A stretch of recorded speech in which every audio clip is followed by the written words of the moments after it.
सोमवार की देर शाम राजधानी भोपाल के सतपुड़ा भवन में आग लग गई, जिसमें कई जरूरी फाइल जलकर खाक हो गई। वहीं अब सियासत का सिलसिला तेज होता नजर आ रहा है। इसी पर बात करने के लिए हमारे साथ जुड़े हैं बीजेपी प्रवक्ता डॉक्टर दुर्गेश केसवानी और कांग्रेस प्रवक्ता रवि सक्सेना। देखिए, निश्चित ही जो घटना घटी है वो दुखद है और जो घटना घटी है उसकी उच्च स्तरीय जांच भी की जा रही है। पर हमारी जो पहली प्राथमिकता थी कि कैसे उस आग को बढ़ने से रोकें, कैसे वहाँ पे जो लोग फंसे हुए थे उन जो उसमें अंदर कहीं कोई रह तो नहीं गया था।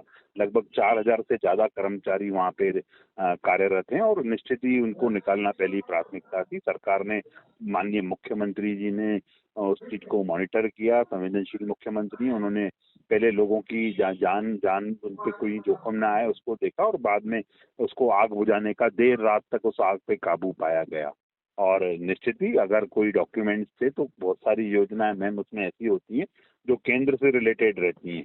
उन योजनाओं को भी निश्चित ही उनके जो फाइल्स हैं, उनकी जो डाटा है वो अभी उपलब्ध हो जाएगा। और data pen drive, hard disk वगैरह में, सभी में जो डाटा रहता है उसको रिकवर किया जाएगा। पहली पहली हमारी प्राथमिकता ये थी कि उनमें से जो वहाँ लोग थे उनको निकालना और आग पर काबू पाना था। तो सरकार ने बड़ी मुस्तैदी से उसको काम किया और उच्च स्तरीय समिति का भी गठन किया है माननीय मुख्यमंत्री जी ने। जांच आएगी, दूध का दूध और पानी का पानी हो जाएगा। देखिए, कांग्रेस सिर्फ आरोप लगाकर ही राजनीति करना चाह रही है। ऐसे विषयों पे आरोप और राजनीति नहीं होती है। ये आग आग कोई कोई जानबूझकर, मैंने तो आज तक कभी नहीं सुना। या आपने कभी सुना है क्या किसी ने आग लगाई हो? कभी कोई आग नहीं लगाता है। अगर किसी के पास, इनको लग रहा है कि कोई कोई अगर इनके पास कोई ऐसे प्रमाण थे कि जो भ्रष्टाचार की, जहाँ इनके जो ये आरोप लगाने का काम कर रहे, तो अदालत में जाना चाहिए था उनको। मीडिया के समक्ष आकर बात रखनी चाहिए थी, पर इन्होंने कोई बात नहीं रखी, कोई बात नहीं की किसी से, सिर्फ आरोप लगाना। और कांग्रेस तो इस समय पे सत्ता के लिए लोलुप सी हो चुकी है पूरी पूरी। और वो कुछ भी, किसी स्तर पर भी बातचीत, आरोप लगाने का काम कर सकती है।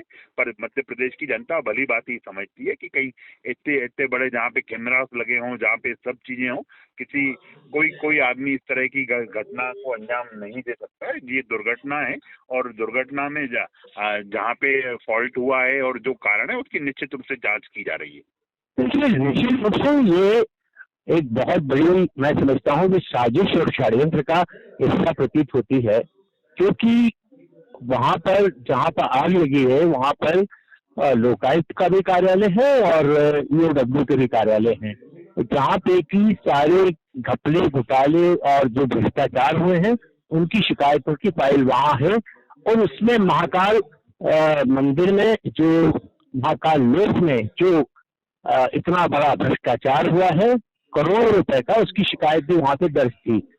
और जब ये भ्रष्टाचार सामने आया, भगवान महाकाल के साथ उन्होंने जो छल और कपट किया और भ्रष्टाचार किया है, जिसकी पूरे देश में निंदा हुई है और पूरा देश उस पर, मैं समझता हूँ, दुखी है। हमारी हिंदुओं की सारी आस्था जिससे पूरी, जैसे कह रहे थे, धाराशाही हो गई है, उसको बहुत आघात पहुंचा है, वो फाइलें भी वहां थी। तो निश्चित रूप से इतने बड़े घोटाले को, और जो प्रदेश में अभी तक शिवराज सरकार ने इतने घोटाले किए हैं, उन सारे घोटालों पर पर्दा डालने के लिए, उनके साक्ष्यों को नष्ट करने का मुझे लगता है कि एक षड्यंत्र है और इसकी बहुत उच्च स्तरीय जांच होना चाहिए और किसी भी स्वतंत्र एजेंसी से इसकी जांच होना चाहिए।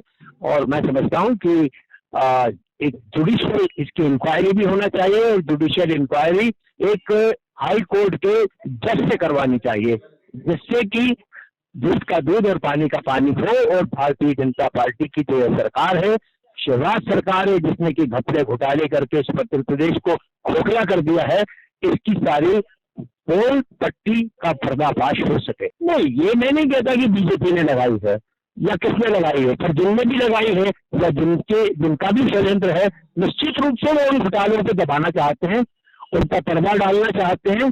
और इस प्रदेश की जनता की जो गाड़ी कमाई को लूटा गया है, भगवान महाकाल के साथ जो छल कपट और भ्रष्टाचार किया गया है, उस पर पर्दा डालने का ये एक कुत्सित प्रयास प्रतीत होता है।